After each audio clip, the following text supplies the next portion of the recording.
की ह्या सगळ्या गोष्टी न्यायिक तपासणं म्हणजे हार जीत, यश अपयश, कोणी तो भी कोई खोया कोई पाया असं नाही आहे.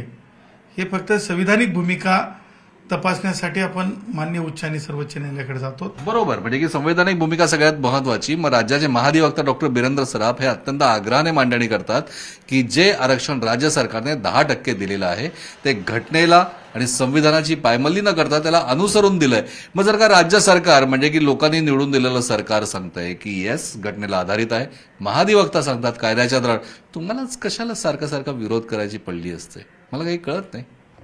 विरोध नाही आहे, समाज आमचा आहे, माझा समाज आहे, मराठा भाऊ माझा आहे, विरोध नाही आहे, चुकीची गोष्ट आहे. मग एकीकडे मराठा समाजाला आपला म्हणतात, माझा भाऊ म्हणतात, मग कशाला मग त्यांना मिळणाऱ्या सोयी सवलती सुविधा यापासून तुम्ही अशा प्रकारच्या याचिका दाखल करतात?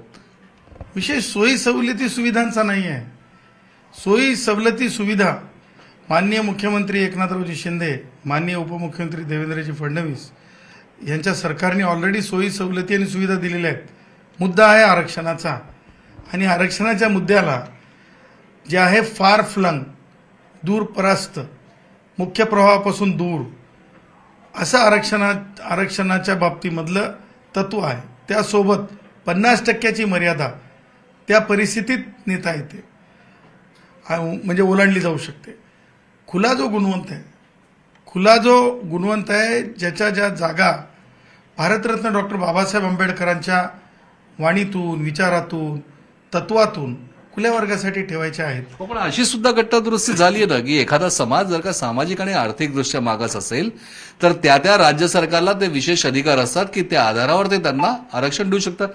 दिलं महाराष्ट्र सरकारने. ती घटनादुरुस्ती म्हणजे कोणती? तीच ती घटनादुरुस्ती जी डॉक्टर जयश्री पाटील विरुद्ध मुख्यमंत्री महाराष्ट्र शासन 2021 ह्या निवाड्यामध्ये राज्य सरकारांना अधिकार नाही हे स्पष्ट झाल्याच्या नंतर ती माझी आर्ग्युमेंट होती सगळ्यात अगोदर माननीय उच्च न्यायालयामध्ये. मला थोडं थांबवतो, मला एक गोष्ट कळत नाही. एक गोष्ट महत्वाची आहे. आता गुणरत्न सदावर्ते यांच्या पत्नी जयश्री पाटील या सुद्धा विधिज्ञ आहेत. म्हणजे त्यांच्या याचिकेच्या आधारावर, त्यांच्या मागणीच्या आधारावर घटनादुरुस्ती झाली. आणखीन 50%च्या वरती जे आरक्षण आहे ते सामाजिक आणि आर्थिकदृष्ट्या मागासला कोणी असेल त्यांना दिलं जातं. हा एक विशेष संवैधानिक अधिकार देण्यात आला. त्यावेळेस त्यांचे वकील म्हणून गुणरत्न सदावर्ते तुम्हीच होतात का? बाजू मांडली होती. तुम्ही थोडंसं त्याच्यामध्ये थोडी गल्लत करताय. 50%च्या वरती जाण्यासाठी नाही, ते सामाजिक आर्थिक म्हणजे आर्थिक आहे नाही, सामाजिक आणि शैक्षणिक, ह्याच्या 50%च्या आतमध्ये, 50%च्या वरती नाही. मग सामाजिक आणि शैक्षणिक हे ते सुद्धा अबोव 50% जाऊ शकत नाही. नाही, नो. जयश्री पाटलांच्या निकालावर सर्वोच्च न्यायालयाने टिप्पणी केल्यानंतर राज्य सरकारचे अधिकार नाही आहेत म्हणजे शिफारस म्हणजे आरक्षण देण्याचे, त्यावर घटनादुरुस्ती झाली. 105वी घटनादुरुस्ती. 105व्या घटनादुरुस्तीमध्ये राज्य सरकारला अधिकार देण्यात आले, पण ते अधिकार कोणते देण्यात आले असं सांगून दिलं नाही 50%च्या वर 60 करा, 70% करा, 80% करा. तसं नाही. 50%च्या सामाजिक शैक्षणिक मागास असलेल्या समूहाला, वर्गाला तुम्हाला आरक्षण देता येते असं म्हटलं. 102वी घटना दुरुस्ती होती. तिचा दाखला देत गेल्या वेळेस महाराष्ट्र सरकारने दिलेलं आरक्षण हे टिकलं नाही. त्याचं कारण की त्याच्यात हे म्हटलं होतं की याचा उपयोग या ठिकाणी करण्यात आला, म्हणून या 105व्या घटना दुरुस्तीची वेळ आली. पण त्या घटना दुरुस्ती म्हणताना ही बिलो 50% हा असा उल्लेख तर त्याच्यामध्ये कुठेच नाहीये.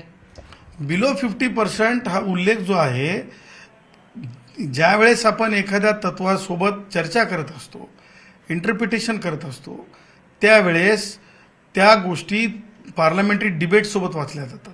पण 50%च्या वरती जर ते असेल तर हे अशी 105वी घटना दुरुस्ती मधली ती तरतूद आहे ना?